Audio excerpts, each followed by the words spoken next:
N. 19. Jesus e os mais dramáticos testes de estresse. A manhã seguinte, Marco Polo estava compenetrado, pensativo, refletindo sobre as ideias e teses que haviam debatido nos últimos encontros. Pegou seu computador e mais uma vez escreveu suas impressões acerca dos mistérios da existência humana.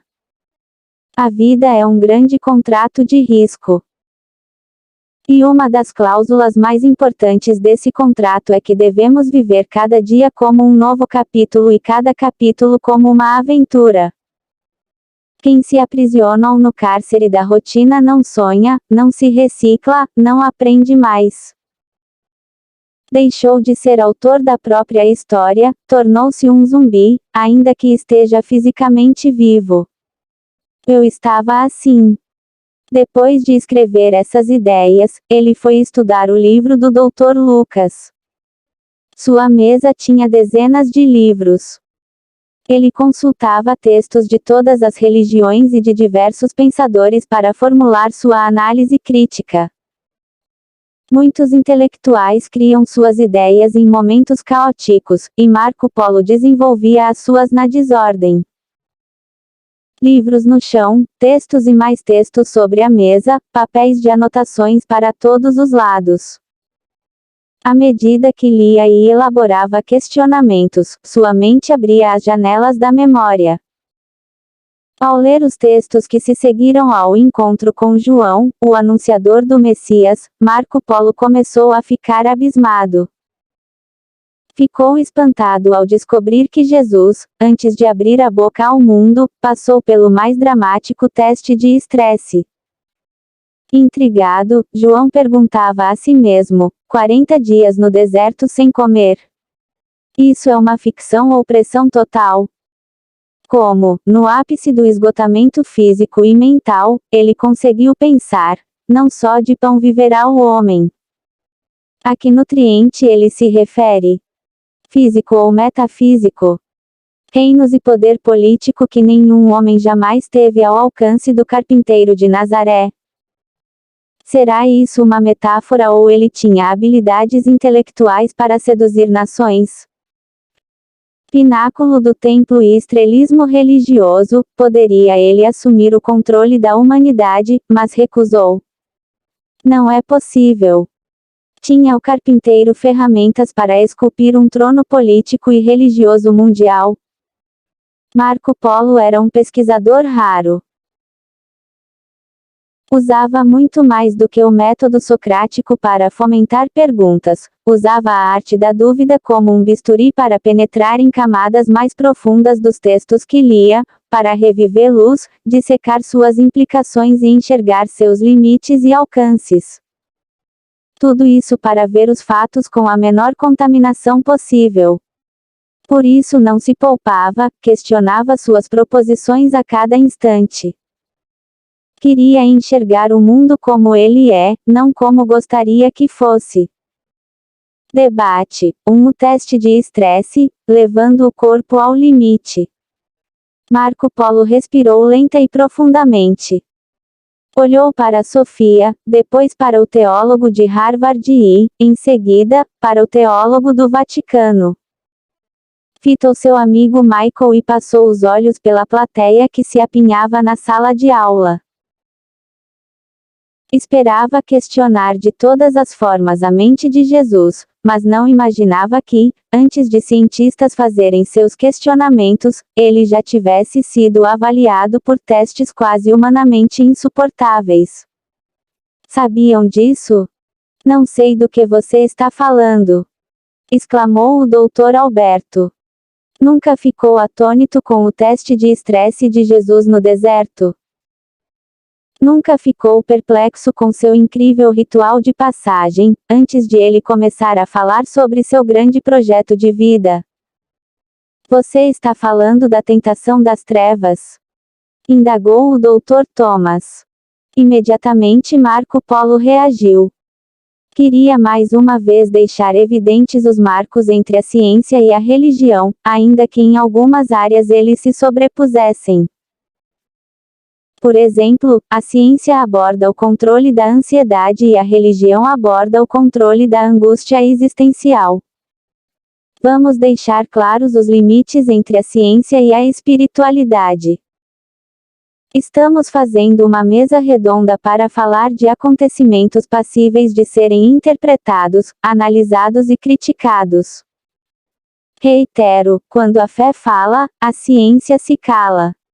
Perfeito, Marco Polo, apontou Michael. Reafirmamos nosso acordo, disseram os dois teólogos. Ok. Portanto, não discutiremos forças do mal, milagres, fenômenos sobrenaturais nem outros elementos cuja investigação científica seja impossível. Por exemplo, se há um Deus todo-poderoso, por que não remove o lixo do universo, por que não elimina as forças do mal? Quem constrói uma grande casa tem de tratar seu esgoto. Declarou Marco Polo. Jesus é o enviado para tratar esse esgoto. É nisso que cremos, disse o doutor Thomas. Crenças. Como discuti-las? Com que base? Questionou Michael, exasperado. Acalme-se, Michael, pediu Marco Polo. De repente, Sofia teve um insight. Se eventualmente discutirmos assuntos que ultrapassam os limites da lógica, temos de fazê-lo sob o ângulo filosófico, não o científico, comentou a moderadora. Michael aplaudiu Sofia. Todos da plateia os acompanharam. Dito isso, Marco Polo estava pronto para avançar. Os testes de Jesus foram incomuns e praticamente insuportáveis. Precisamos analisá-los à luz das ciências humanas. Refere-se à crucificação? Indagou Sofia. Não. Todos somos testados ao longo da vida, os alunos nas provas, os profissionais nas entrevistas, as startups pelo mercado, os executivos no cumprimento de metas. Como neurocientista, sou especialista em testes. Como você pode afirmar que os testes de Jesus são incomuns? Questionou Michael. É o que diz o texto do médico grego. Afirmou Marco Polo. Explique melhor, solicitou Michael. Você suportaria ficar 4 dias sem comer? Claro que não. Já fui obeso na infância. Hoje me controlo, mas tenho um caso de amor com a geladeira, disse Michael. Lucas diz que Jesus ficou sem comer durante 40 dias no deserto. Mas isso é impossível. Bom, sem beber, em 2 ou 3 dias nos desidratamos. Sem comer, é quase impossível sobreviver.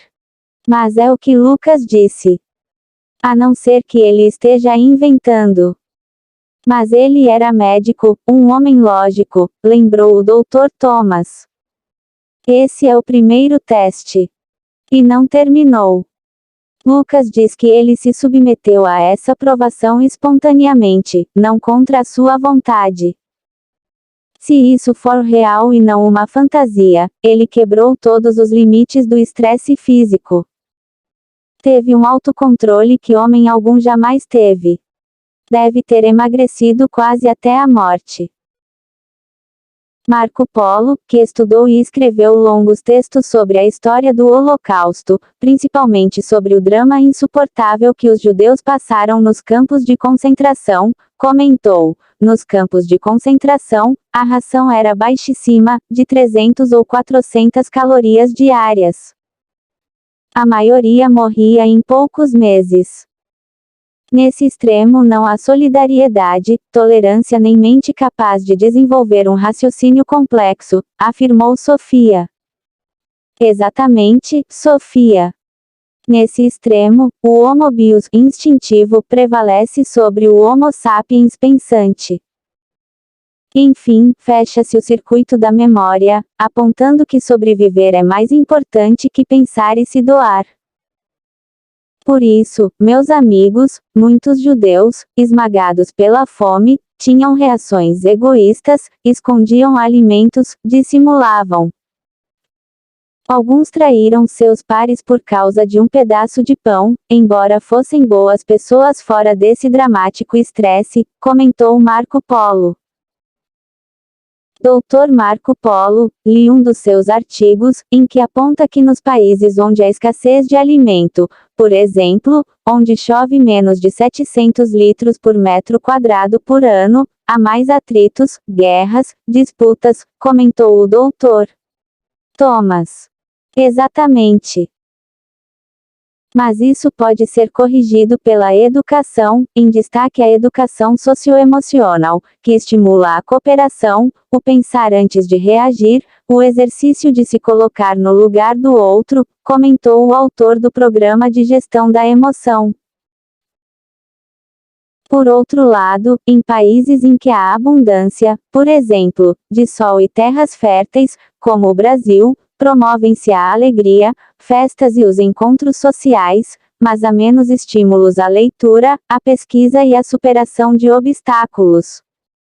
Puxa, nunca tinha pensado nisso. Tanto a escassez extrema quanto a abundância trazem armadilhas que só a educação socioemocional poderia resolver, comentou Sofia. Por isso os países de clima temperado se desenvolveram mais.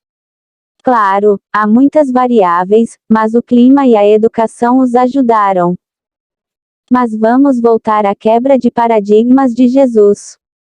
Ele passou pelos testes do útero de Maria, da fuga para o Egito, do trabalho silencioso e humilde como carpinteiro. Agora, no entanto, seu corpo é esmagado pela fome, comentou o Dr. Thomas. Como pode alguém decidir passar por uma prova dessas? Isso é loucura, Marco Polo. Disse Michael, indignado. Não brigue comigo, Michael. Brigue com o Dr. Lucas, o biógrafo. Ele disse que sua narrativa seria criteriosa.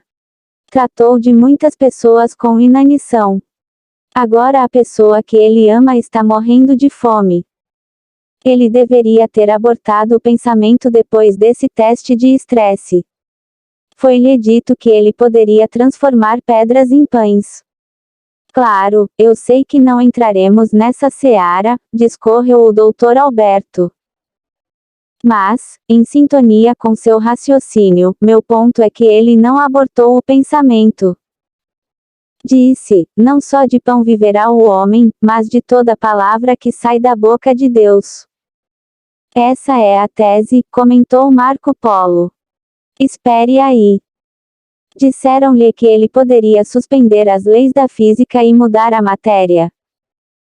Poderia transformar pedras em pães. Como isso é possível? Indagou Michael, mais uma vez perturbado. Michael, essa não é a tese. Concordamos que não vamos discutir os poderes sobrenaturais desse homem. E por que você está discutindo? Desculpe-me. É que a tese é que ele produziu um pensamento lúcido quando todo seu corpo morria. Mas, antes de discorrer sobre ele, deixe-me especular. O texto diz que, depois de 40 dias, ele teve fome. E nos dias anteriores, não ficou faminto? Claro que ficou. Marco Polo continuou dizendo que o médico grego apontou subliminarmente que ele estava num processo de interiorização que suprime os seus instintos. E completou seu raciocínio: o ser humano poderia ter esse autocontrole. O que sabemos é que, nos terremotos, há pessoas presas nos escombros que libertam um poder mental que as preserva fisicamente. Algo chocante para a medicina. Incrível. Nunca tinha pensado nesse poder mental. Disse Sofia. Marco Polo continuou, agora vamos ao pensamento, não só de pão viverá o homem, mas de toda palavra que sai da boca de Deus. Em primeiro lugar, esse pensamento é lógico. Em segundo, Jesus tinha consciência crítica comparativa, pão físico versus pão metafísico. Em terceiro, entra numa seara impossível para a ciência investigar. Sobrevivência humana temporal, propiciada e simbolizada pelo pão de trigo versus sobrevivência atemporal, propiciada pelo suprimento produzido diretamente pelo misterioso autor da existência. Mas, de onde você tirou tudo isso? Comentou o Dr. Alberto, admirado. Isso é um absurdo, declarou Michael. A ciência de fato não pode investigar isso.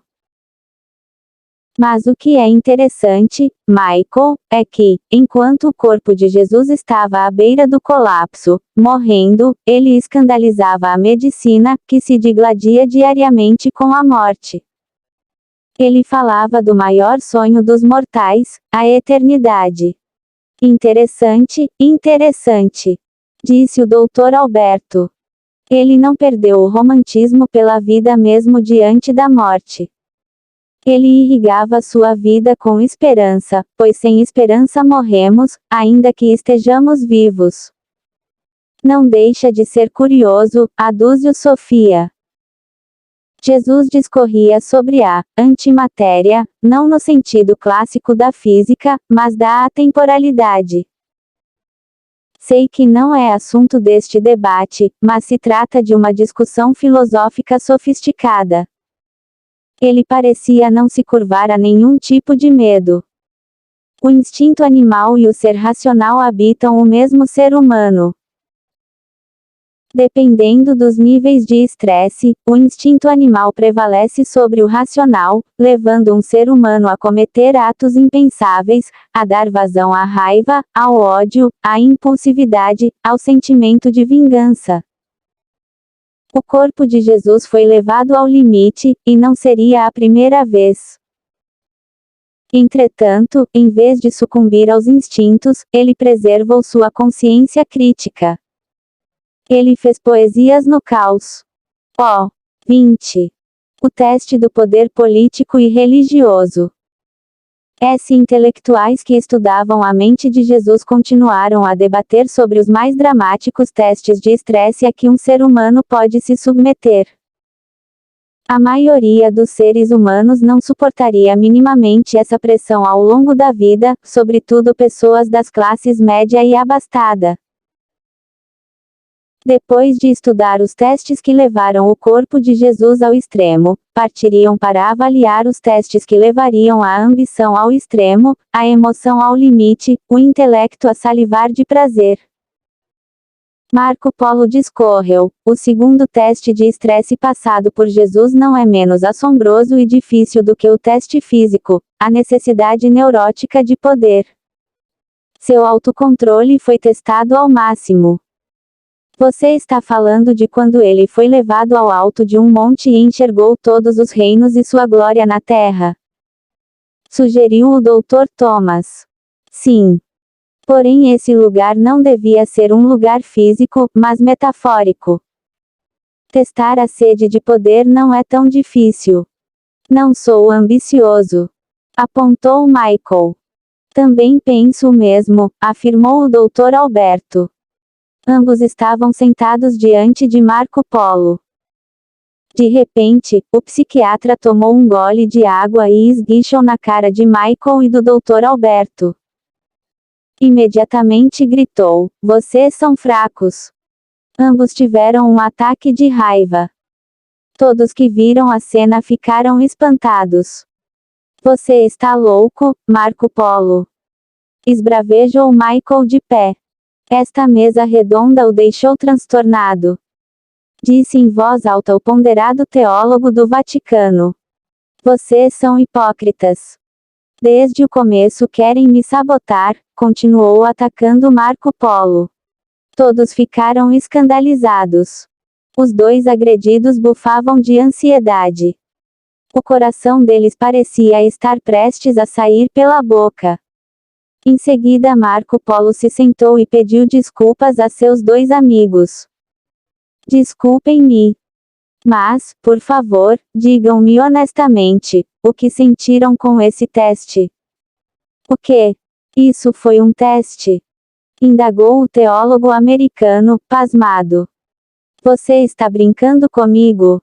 Testou meu autocontrole? Indagou Michael, trêmulo. Testei. Sentiram raiva e vontade de me atacar? Ambos disseram que sim. A necessidade neurótica de poder não ocorre apenas quando ambicionamos descontroladamente o poder que não temos, mas também quando exercemos sem gerenciamento o poder que já possuímos. Se tiveram vontade de me agredir neste ambiente controlado, eu que sou amigo, imaginem num ambiente aberto e diante de desafetos. Mas aonde você quer chegar? Questionou Sofia, perplexa. O Dr. Lucas indicou que Jesus, depois do estresse físico extremo, foi testado a ambicionar o poder e a usá-lo de forma desmedida durante toda a sua jornada.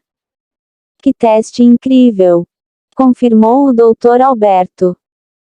Os homens vendem a alma por causa do poder, se corrompem, destroem seus princípios, esmagam sua ética, se matam, controlam seus pares e fomentam guerras.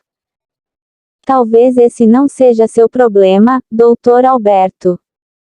Mas, se você tivesse muitíssimo poder e fosse agredido em seu ponto nevrálgico, não pensaria duas vezes antes de usá-lo. Estou chocado com minha reação. O homem que eu sigo era completamente desprendido do poder.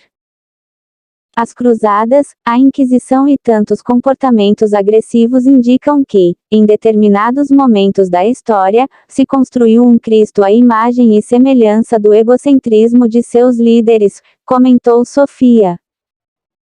No mês passado demiti minha assistente apenas porque ela me confrontou na frente de 2 outros cientistas.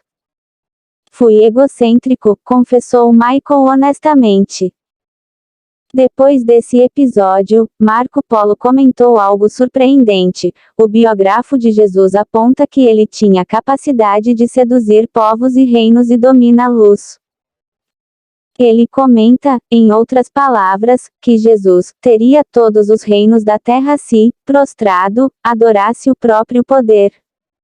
Teria o alcance que nenhum César jamais teve. Foi testado no inferno da fome e na glória das nações. Comentou Michael. Parece um exagero que ele tivesse capacidade de dominar reinos, comentou Sofia. Parece mesmo. Todavia, analisei os comportamentos de Jesus nos momentos finais de sua vida. Ele reagia como um nobre, não como um encarcerado. Pilatos parecia uma criança diante dele. Herodes Antipas sentiu-se um menino, assombrado com suas reações. Isso é notável, disse o Dr. Thomas. Será que Lucas estava certo? Se usasse todas as suas habilidades físicas e mentais, Jesus conquistaria como homem o poder supremo na terra. Mas, se eu viesse para mudar os destinos da humanidade, jamais deixaria de usar o poder, se o tivesse, comentou Michael. Ninguém em sã consciência deixaria, Michael. Mas o homem mais intrigante e complexo que passou nesta terra deixou, declarou Marco Polo. E completou, para terminar o debate de hoje, seu terceiro teste foi o religioso. Capitaneado quando ele foi elevado ao pináculo do templo. Mas não vou gastar tempo com esse. Como assim? Está dizendo que Jesus teria capacidade de assumir o controle de todas as religiões? Questionou o Dr. Alberto. O teólogo americano tomou a frente. O texto a que o Dr. Marco Polo se refere diz que ele poderia se atirar do pináculo do templo, que simbolizaria as mais diversas religiões, e seria miraculosamente amparado. O que indica que, se usasse sua inteligência e seus milagres com o fim de se autopromover, poderia seduzir todas as religiões, liderando-as. Por tocar em atos sobrenaturais, Marco Polo se recusou a entrar nessa seara. Você entendeu, disse Marco Polo sem outras palavras. Mas, por incrível que pareça, o próprio Michael, que sempre fora tão cético, resolveu tecer comentários filosóficos sobre essa tese. Seria fascinante se o personagem que estamos estudando não fosse fictício, mas real. Um homem que tivesse nas mãos o poder político e religioso que os líderes jamais tiveram, mas que os recusasse cabalmente, desejando apenas ser humano.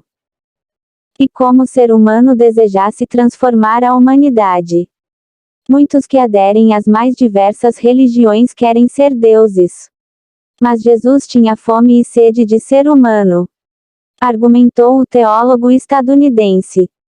Talvez 90% das pessoas que detêm o poder, seja de que tipo for, sejam indignas dele.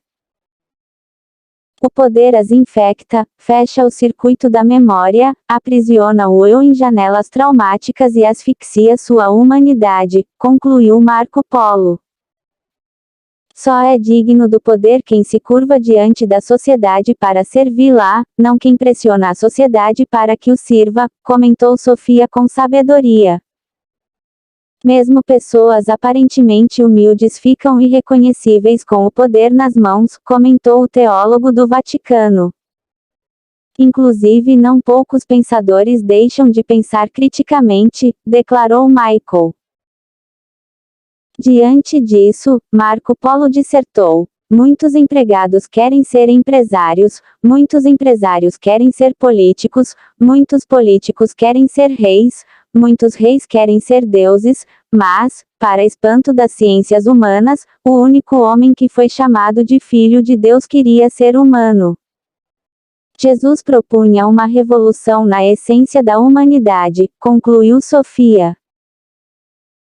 Depois de todo esse debate, Marco Polo, que era um dos raros pesquisadores mundiais que estudava o processo de formação de pensadores, assegurou que a personalidade de Jesus parecia ser muito diferente da de todos os personagens que havia pesquisado: Abraham Lincoln, Nietzsche, Sartre, Kant, Robespierre, Freud, Einstein. Você esperava se decepcionar tão logo começasse a analisar a inteligência dele, acusou Sofia. Marco Polo apenas meneou a cabeça. Eu esperava que ele fosse abatido no primeiro round, mas estou confuso, confessou o neurocientista ateu Michael. Concluo com um nó na garganta esta tese: nunca alguém tão grande desejou se fazer tão pequeno para tornar os pequenos grandes, argumentou um dos maiores ateus que a ciência já conheceu, Marco Polo. Embasbacados, os intelectuais terminaram em silêncio mais uma sessão da mesa redonda.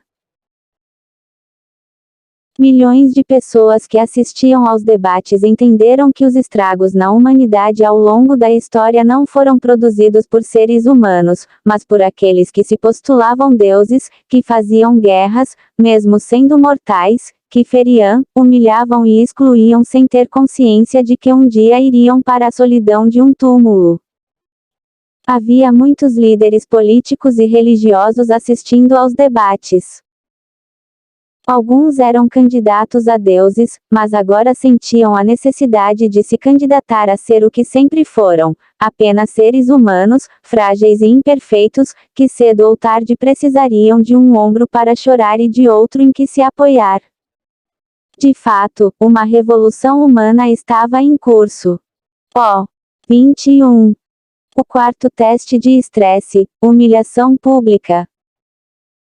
Debates gerados pela mesa redonda que estudava a mente de Jesus abalavam paradigmas, conceitos, dogmas e a visão de vida dos debatedores e dos espectadores. Na manhã seguinte, Marco Polo pediu café no quarto. Estava mergulhado nos livros. Nunca estivera tão compenetrado. Sofia foi tomar o café da manhã com os demais hóspedes. Havia um burburinho na imensa sala de refeições, mas ela parecia não ouvir nada. O conhecimento que vinha adquirindo estava mexendo com sua maneira de ser e de pensar. Revisava os capítulos de sua história, reescrevia seus conflitos, nutria sua ousadia. Michael passou a ter um sono cada vez mais agitado. Acordava assustado. Sua esposa não entendia o que estava acontecendo com ele. Rígido, cartesiano, excessivamente crítico, seu comportamento passava por algumas transformações. Na manhã que sucedeu à análise dos testes de estresse do homem mais famoso da história, sua aula para a pós-graduação em medicina foi diferente. Não adianta vocês tagarelarem, falando do que não entendem. Meu objetivo em minhas aulas é, em primeiro lugar, transformá-los em seres humanos autônomos, gestores mínimos de suas mentes. Não conseguirão brilhar profissionalmente se antes de tudo não brilharem dentro de si. Sermos gestores da nossa mente? O Senhor nunca disse isso para nós. Dr. Michael, que bicho o mordeu? Indagou uma jovem médica, surpresa. O bicho da inteligência. A vida é um grande contrato de risco. Vence quem é resiliente, quem renuncia às ambições tolas e se prepara minimamente para as curvas imprevisíveis da existência. Os alunos se entreolharam, espantados. Vendo que estavam intrigados, Michael brincou, obrigado pelos aplausos. A turma, sorrindo, o aplaudiu. Michael tinha um humor ácido, mas com a mesa redonda estava aprendendo a arte de ser simpático. O Dr. Thomas e o Dr. Alberto, por sua vez, também eram inundados por uma onda de pensamentos. Jamais imaginaram que o homem que amavam e consideravam o Filho de Deus, vivenciasse os mais incríveis testes de estresse como ser humano.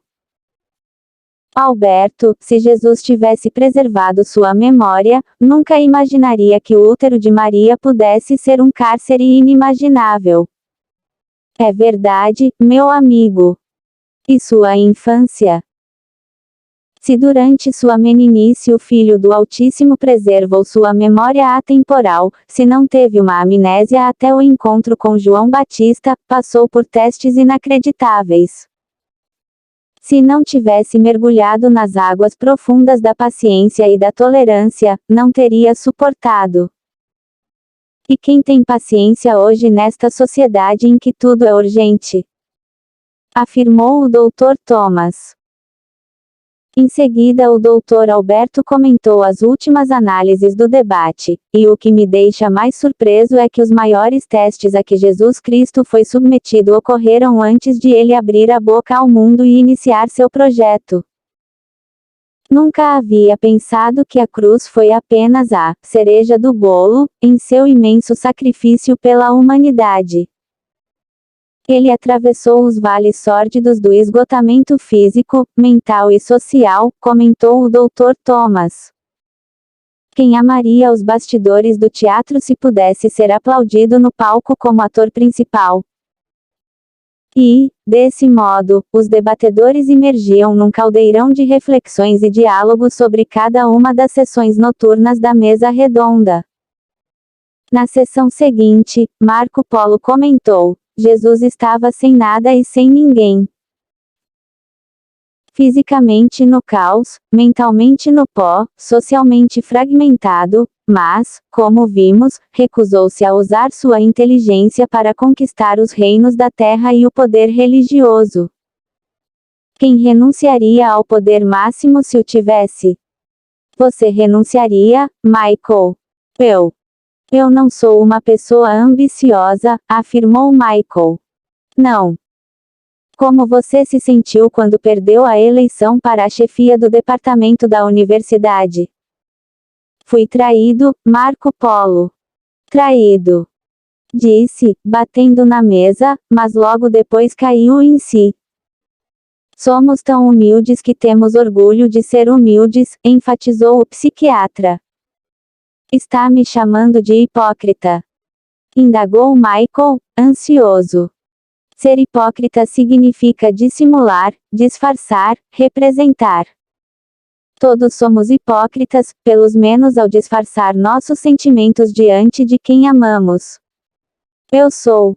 E você, não é também de vez em quando? Perguntou Marco Polo para seu amigo. Sou, confessou Michael. Jesus veio para transformar a humanidade, mas rejeitou os meios tradicionais, as críticas excessivas, a intimidação, o tom de voz elevado, os sermões, a punição, afirmou o Dr. Thomas com astúcia. O risco desse método inovador era enorme. Era uma nova linguagem, um novo processo, um novo projeto, ponderou Marco Polo outra vez. E Michael aproveitou para questionar os membros da mesa, supondo que o pai de Jesus fosse mesmo o autor da existência, o mentor do Big Bang e o monitorador dos eventos físicos, não ficaria o filho magoado com seu pai por todos os testes de estresse a que fora submetido? Jesus deveria ter a mais perfeita humanidade, por isso passou pelos mais dramáticos testes. Ele era o protótipo de um novo homem, afirmou o Dr. Thomas. Interessante. Vocês têm respostas para tudo, disse Michael. Depois voltou suas baterias contra eles. Vocês, teólogos, nunca ficaram magoados com o Deus em que creem. Ou a vida dos cristãos é um céu de brigadeiro? Eles engoliram em seco. O Dr. Alberto resolveu abrir seu coração. Confesso, já senti mágoas de Deus. Enquanto o Dr. Alberto falava, viajava no tempo. Minha mãe morreu quando eu tinha 9 anos.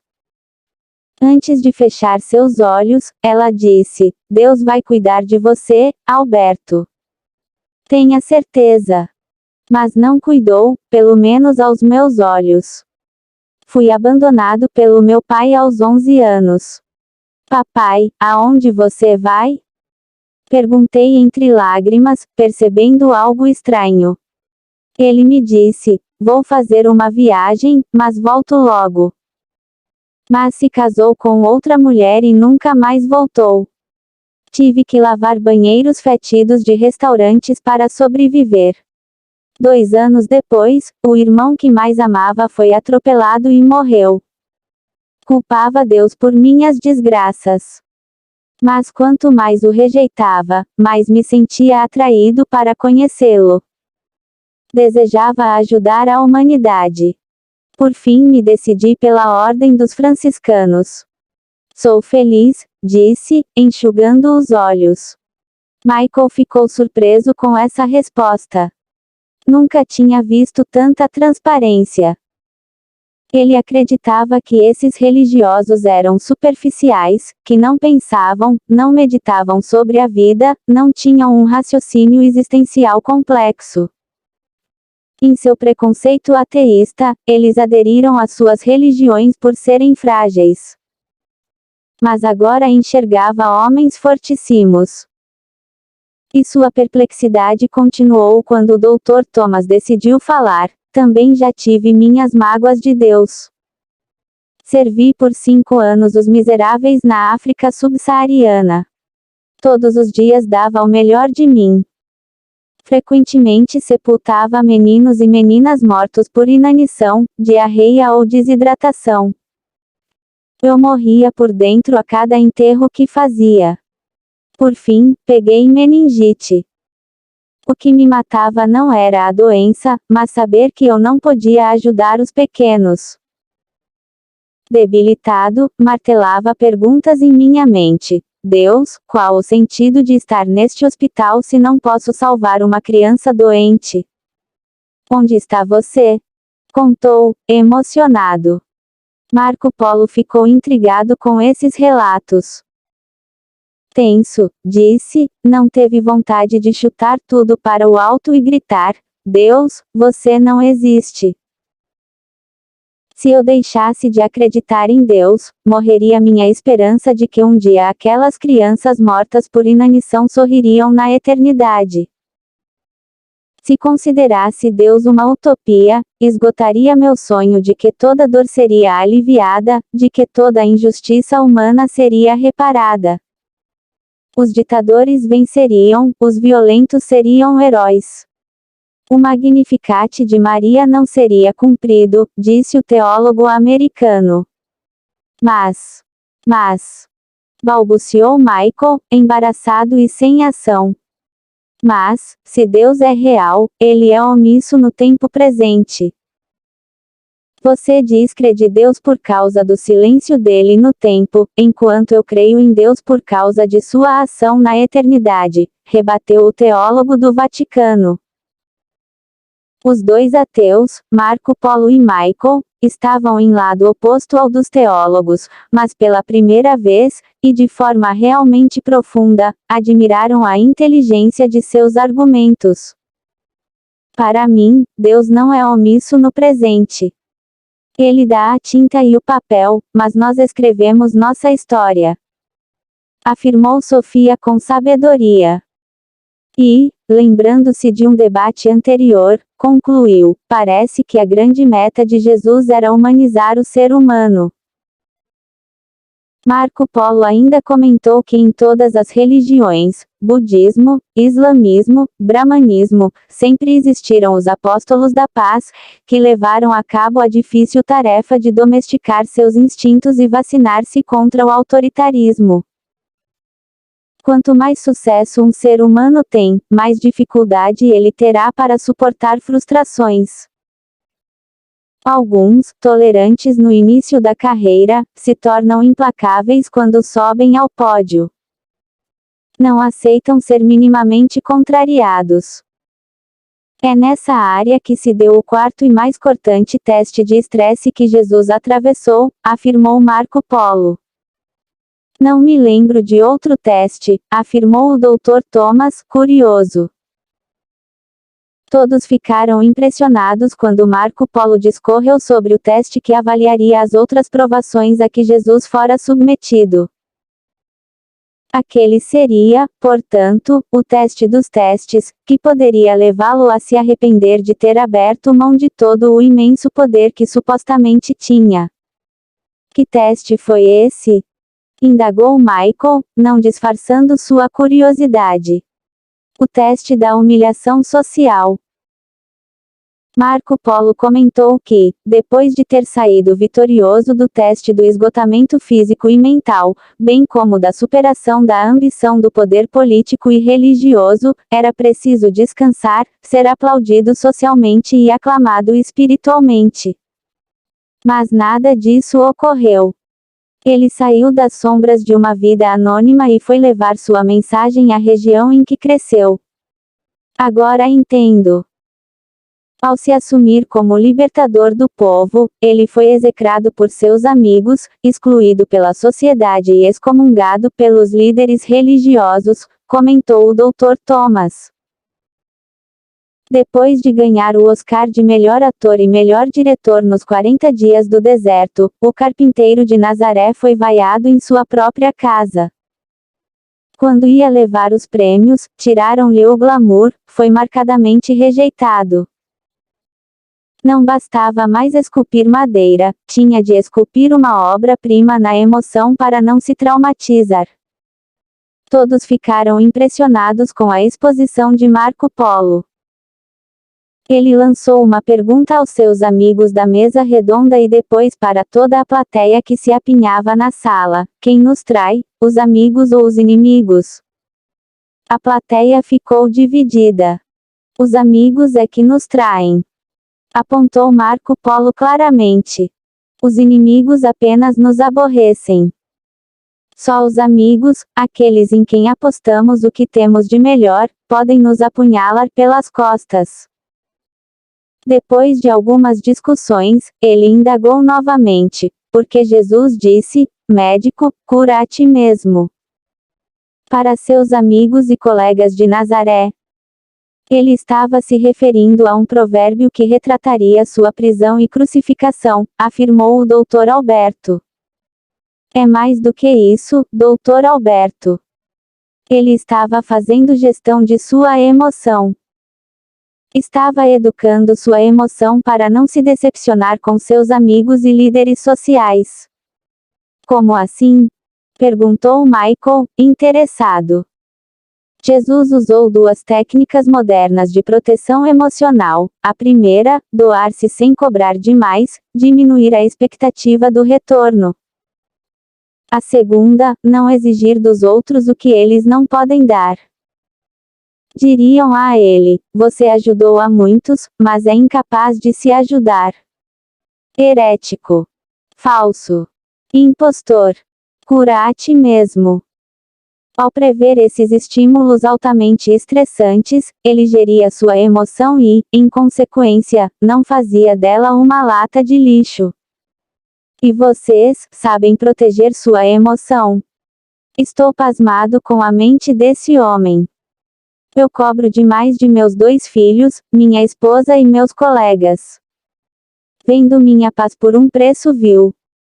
No começo de minha carreira na medicina, era tolerante e paciente. Agora, no entanto, no ápice do meu status profissional, sou exigente demais com tudo e todos. Nem eu me suporto. Zero de proteção emocional. Meu córtex cerebral é uma lata de lixo. Confessou um médico que assistia ao debate. A mesa redonda deixou de ser constituída por 5 pessoas e passou a envolver toda a plateia. Esse debate multifocal era incontrolável. Michael conhecia esse médico. Sabia da sua fama. Motivado por ele, teve a coragem de também declarar: sempre fiz de minha emoção um saco de entulhos. Sou especialista em esperar demais dos outros. Algumas pessoas até me evitam nos corredores e na sala dos professores. Quem cobra demais dos outros está apto a trabalhar numa financeira, não necessariamente a ter belas histórias de amor, comentou Marco Polo, arrancando risadas da plateia. Mas no fundo o caso era de chorar. Depois disso, o cientista comentou alguns importantes segredos do funcionamento da mente. Marco Polo disse que, nos computadores, somos como deuses, arquivamos e deletamos tudo o que desejamos. Mas na mente humana isso era impossível. Tudo que detestamos é registrado de maneira privilegiada. Se vocês detestam alguém, sinto muito, essa pessoa vai dormir com vocês e perturbar seu sono. Novamente os participantes riram. As técnicas que usavam as faziam dormir com os inimigos. E Marco Polo completou: Jesus, de forma inteligentíssima, ao diminuir a expectativa do retorno e não agir como um cobrador, prevenia a formação de janelas traumáticas e conservava sua saúde emocional nos seus testes de estresse social. Marco Polo explicou ainda que não era possível apagar os arquivos doentes, a não ser com danos cerebrais, como traumatismo craniano ou degeneração do córtex, como ocorre com o mal de Alzheimer. Em seguida, disse que a emoção jamais pode liderar a si mesma. A emoção não pode ter um cartão de crédito ilimitado. Ela dá sentido à vida, mas não pode liderar a mente, não pode comprar o que não lhe pertence. Caso contrário, uma barata se transformará num monstro, uma crítica gerará um inimigo, uma humilhação pública gerará sentimento de vingança ou complexo de inferioridade. Sem gestão da emoção, reitero, o céu e o inferno psíquicos estão muito próximos. Todos ficaram muito satisfeitos com a exposição de Marco Polo.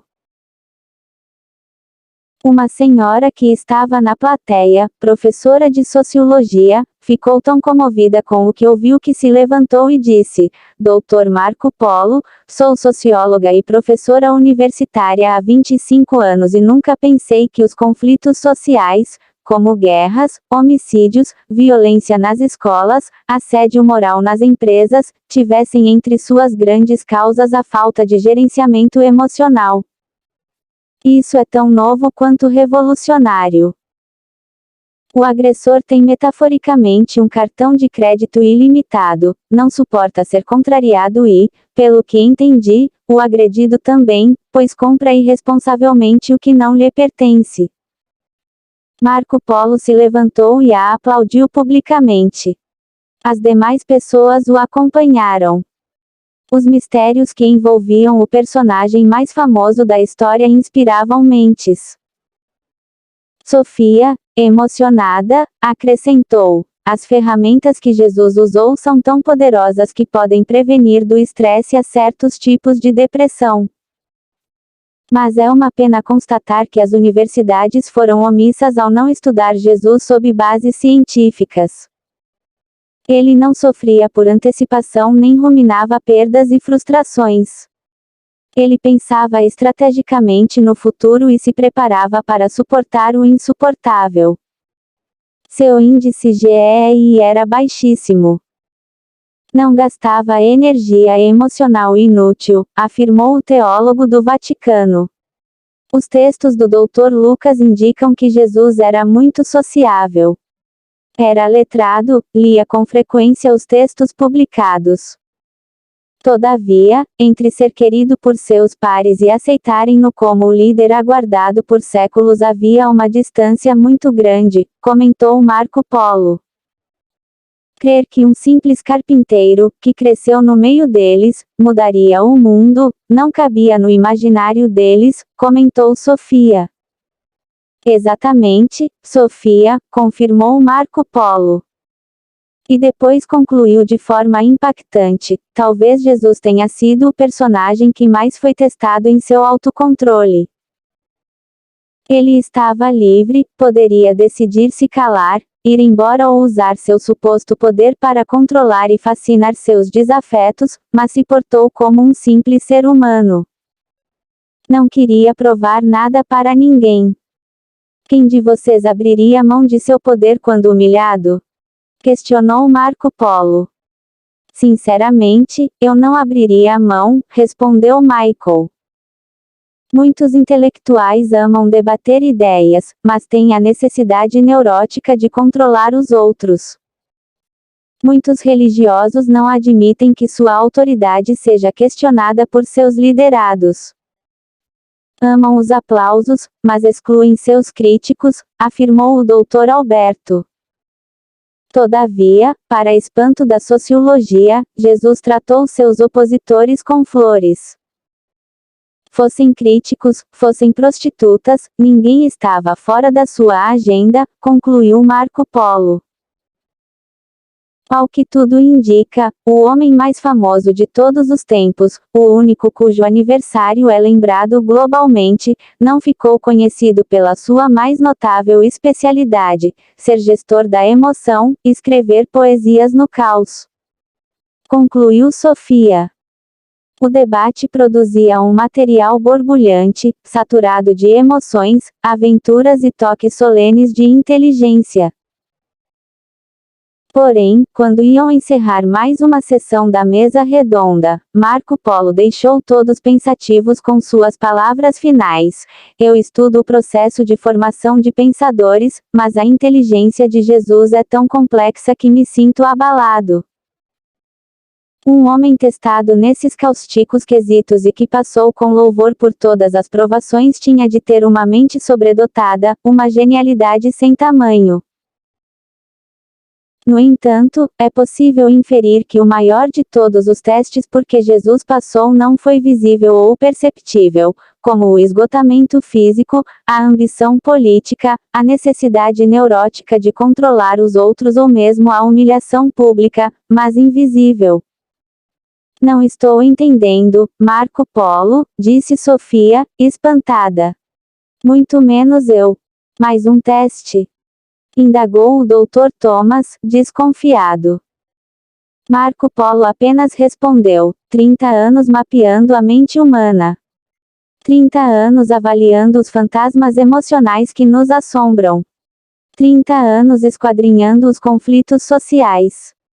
Jesus se submeteu ao mais rigoroso teste de paciência. Por outro lado, nós, que vivemos nesta sociedade urgente, falhamos. Um minuto que o celular trava e nos estressamos, não é mesmo? Incrível, concordou o Dr. Alberto. Ele não foi para a Índia? Para a Grécia? Não visitou os sábios do Egito? Questionou Michael. Ninguém sabe, interveio Marco Polo. Mas talvez não tenha ido para lugar algum. Talvez estivesse gerindo sua emoção na região de Nazaré. 30 anos se preparando para esculpir a mente humana. 30 anos para abrir a boca ao mundo. 30 anos de paciência. Quem teria esse autocontrole? Desse modo, todos os que ouviram suas palavras saíram introspectivos ao deixar o debate. Tinham muitas dúvidas, mas ao mesmo tempo pareciam convictos de que o homem mais famoso da história era também o menos conhecido pela humanidade.